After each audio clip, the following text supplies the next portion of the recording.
Tea கடை kitchen சொந்தங்களுக்கு வணக்கம். இன்றைக்கி நம்ம வெறும் கிரேவி தான் பார்க்க போகிறோம். வீட்டில் காய்கறிகள் எதுவுமே இல்லாத நேரத்தில், சிக்கன் மட்டன் எதுவும் எடுக்காத நேரத்தில் ஒரு கிரேவி செய்யணும்னு நினச்சிங்கன்னா இந்த மாதிரி ஒரு கிரேவி செஞ்சு சாப்பிடுங்க.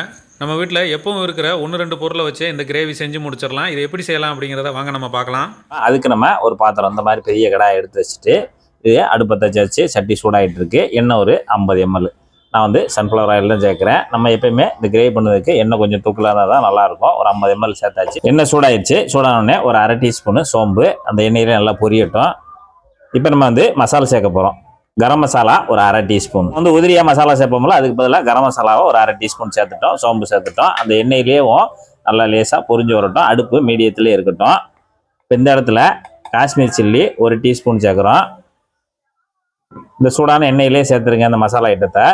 சாதாரண சில்லி பவுட்ரு ஒரு அரை டீஸ்பூன், மஞ்சள் தூள் ஒரு 1/4 டீஸ்பூன் சேர்த்துட்டு அந்த மிதமான சூட்லேயும் அந்த மசாலாவை லேசாக அப்படி பொரிய விடுங்க. அவ்வளோதான், லேசாக கலந்து மட்டும் விடுங்க போதும். வெங்காயம் ஒரு 150 கிராம், இது பெரிய வெங்காயம் தான், எடுத்து நல்லா கட் பண்ணிவிட்டு இந்த மாதிரி பேஸ்ட் அரைச்சி வச்சுருக்கோம். நம்ம வந்து வெங்காயத்தை நீட்ட வாக்கில் கட் பண்ணாமல் பேஸ்ட் அரைச்சி வச்சுருக்கோம். அதை நம்ம இதில் உள்ள சேர்த்துக்கூட ஒரு 150 கிராம் இருக்கும். அதை உள்ள சேர்த்தாச்சு.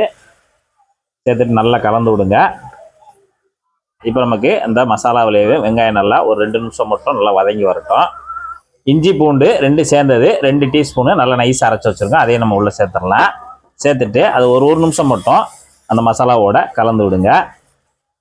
இப்போ நமக்கு இஞ்சி பூண்டு சேர்த்து ஒரு நிமிஷம் ஆச்சு. பார்த்தீங்கன்னா நல்லா நைஸாக தொக்கு மாதிரி வந்திருக்கு. இந்த அளவுக்கு நல்லா வந்த உடனே இதில் புதினா தலை ஒரு கைப்பிடி அளவு சேர்த்துக்கோங்க. அதாவது ஒரு 5 கையளவு சேர்த்துக்கோங்க. நல்லா புதுசாக வெட்டிட்டு சேர்த்துக்கோங்க. புதினாவும் மல்லி இந்த இடத்துல சேர்க்கும்போது நமக்கு நல்லா ஃப்ளேவர் நல்லா இறங்கிடும். அதுக்காக சொல்கிறேன். நல்லா சேர்த்துக்கோங்க. ஒரு 5 விரல் அளவு சேர்த்துக்கோங்க புதுசாக கட் பண்ணிவிட்டு. அதோடு சேர்த்து இந்த மசாலாவோட புதினாவும் மல்லியும் சேர்த்து ஒரு நிமிஷம் மட்டும் நல்லா வதக்கி விடுங்க. புதினா மல்லி நல்லா வாசமாக நல்லா வதங்கி வந்துருச்சு. இப்போ இந்த இடத்துல தக்காளி ஒரு 3 தக்காளி மீடியம் சைஸில் 3 தக்காளி எடுத்து நல்லா பேஸ்ட் மாதிரி அரைச்சி வச்சுருக்கோம். அதை இந்த இடத்துல சேர்த்துடலாம். சேர்த்துட்டு நல்லா கலந்து விடுங்க. இப்போ இதுக்கு தேவையான உப்பு, தூள் உப்பு ஒரு 3/4 டீஸ்பூன் சேர்த்துக்குவோம். சேர்த்துட்டு நல்லா கலந்து விடுங்க. தக்காளி வந்து நல்லா அந்த பச்சை வாசனை போகிற அளவுக்கு நல்லா வதங்கி வரட்டும். அடுத்து மீடியமான ஒரு மிக்சி ஜார் எடுத்துட்டு சின்ன தேங்காயில் ஒரு அரை தேங்காய் நம்ம இந்த மாதிரி குட்டி குட்டியாக வெட்டி வச்சுருக்கோம். அது உள்ளே சேர்த்துடலாம். நிலக்கடலை பருப்பு நல்லா வறுத்த பருப்பு தான், தொலியை நீக்கிட்டு ஒரு 50 கிராம் எடுத்து நம்ம ஒரு 10 நிமிஷம் ஊற வச்சுருக்கோம். ஊற வச்ச பருப்பை நம்ம அப்படியே சேர்த்துடலாம். தண்ணி இல்லாமல் சேர்த்துக்கோங்க. அடுத்து கசகசா ஒரு டீஸ்பூன் எடுத்து இந்த கிண்ணத்தில் நம்ம ஒரு 1/4 மணி நேரம் ஊற வச்சுருக்கோம். கசகசா நல்லா ஊறினா தான் நமக்கு நல்லா பேஸ்ட் ஆகி வரும். அதனால் ஒரு 1/4 மணி நேரத்துக்கு முன்னாடியே ஊற வச்சுருங்க. தண்ணி ஒரு 50 ml ஊற வச்சுருக்கோம். அந்த தண்ணி இதிலே சேர்த்துக்குவோம். இதுக்கு தேவையான தண்ணி இந்த கசகசா ஊற வச்ச தண்ணியை நம்ம சேர்த்துக்கலாம். இப்போ இதை நல்லா ஃபைன் பேஸ்ட்டாக அரைச்சி எடுத்துகிட்டு வந்துடுவோம். இப்போ நம்ம நல்லா ஃபைன் பேஸ்ட்டாக அரைச்சாச்சு. இந்த மாதிரி அரைச்சிட்டு இதை அப்படியே எடுத்துகிட்டு வந்து தக்காளி நல்லா ஒரு 2 நிமிஷம் நல்லா வதங்கிடுச்சு. நல்லா எண்ணெய் பிரிஞ்சு வந்துருச்சு. இந்த சமயத்தில் இந்த பேஸ்ட்டை நம்ம உள்ளே சேர்த்துடலாம். இப்போ நம்ம பேஸ்ட்டை ஊற்றிட்டு அந்த ஜாரில் ஒரு 1/4 லிட்டர் தண்ணி சேர்த்து நல்லா கழுவிட்டு அதையும் நம்ம உள்ளே சேர்த்துடலாம். இப்போ நம்ம இந்த பேஸ்ட்டை ஊற்றி தண்ணி சேர்த்து ஊற்றியாச்சு. இப்போ நல்லா கலந்து விட்டுறலாம். இப்போ நல்லா கலந்து விட்டுட்டு மீடியமான ஹீட்டில் வச்சு ஒரு 10 நிமிஷம் நம்ம இதை வேக விடணும். பார்த்தீங்கன்னா சூப்பராக நல்லா எண்ணெய் பிரிஞ்சு 10 நிமிஷம் நமக்கு நல்லா அருமையாக வந்துருச்சு. இப்போ பார்த்தீங்கன்னா அருமையாக திக்காக இந்த அளவுக்கு இருக்கணும். அப்படியே ஒரு தடவை கலந்து விடுங்க.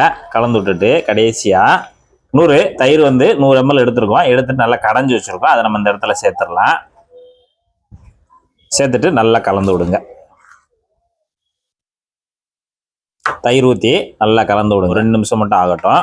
இப்போ நம்ம தயிர் சேர்த்து ஒரு 2 நிமிஷம் மீடியமான ஹீட்டில் நல்லா கொதிச்சு வந்துருச்சு. நல்லா இந்த அளவுக்கு கொதிச்சு வந்தோடனே கடைசியாக கொஞ்சமாக புதினா தலை லேசாக மட்டும் தூவி விடுங்க. விட்டு லேசாக ஒரு தடவை கலந்து விட்டுடுங்க.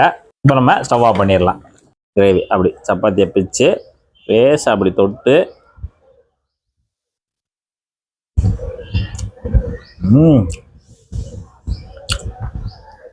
ரொம்ப சூப்பராக இருக்கு.